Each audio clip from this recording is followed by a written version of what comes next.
Hi, everybody. I'm Beth Monham with Mon & Sly Real Estate at Realty One Group Peak. And today we are going to be talking about inspections, specifically about the seller side of the inspection. And today we have Sam Maschino with Maschino Inspections here. Sam, can you tell us a little bit about yourself? Yes, absolutely. I'm Sam with Maschino Property Inspections. We are in our 10th year of business.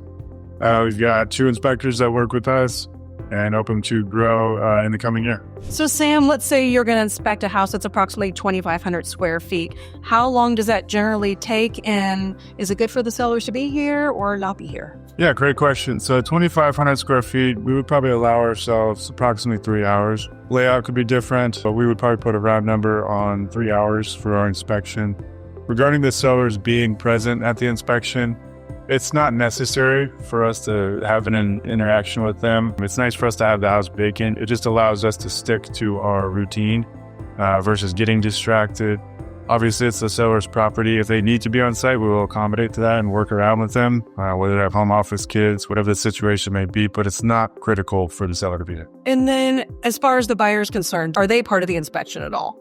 So buyers will typically show up at the end of the inspection for a walkthrough. So, Sam, oftentimes I feel like when a buyer gets an inspection report, it can be a bit overwhelming or daunting for them. So what are some items a seller could do pre-inspection just to alleviate some of those items off the inspection report? Whenever we do our inspections, we're functioning and testing and touching every component of the house. And so there are a lot of smaller items that a seller could handle that often make our report. Things like smoke detector batteries, making sure we have carbon monoxide, tightening up loose hinges, caulking around stuff, making sure your filter is changing your HVAC equipment. There are items sellers can do that will lighten our report and not overwhelm a potential buyer.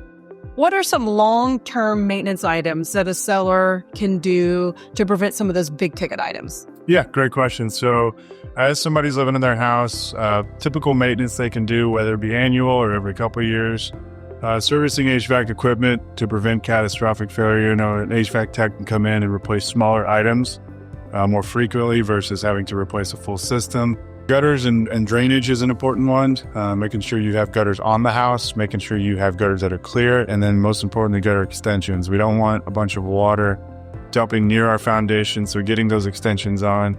That's an easy, relatively inexpensive fix, and that will prevent long-term situation with your foundation, water in the crawl space. Exterior paint's a good one. We live in an area that gets a lot of sun, and obviously a lot of extreme temperature changes into the negatives and then into the triple digits at times. So exterior paint's a good one to protect the siding. And what about the roof? Is there anything that they can supply you with about the roof? Yeah, absolutely. So we live in a winter place, and so we do have snow on our roofs, let's just say 6 months or more out of the year.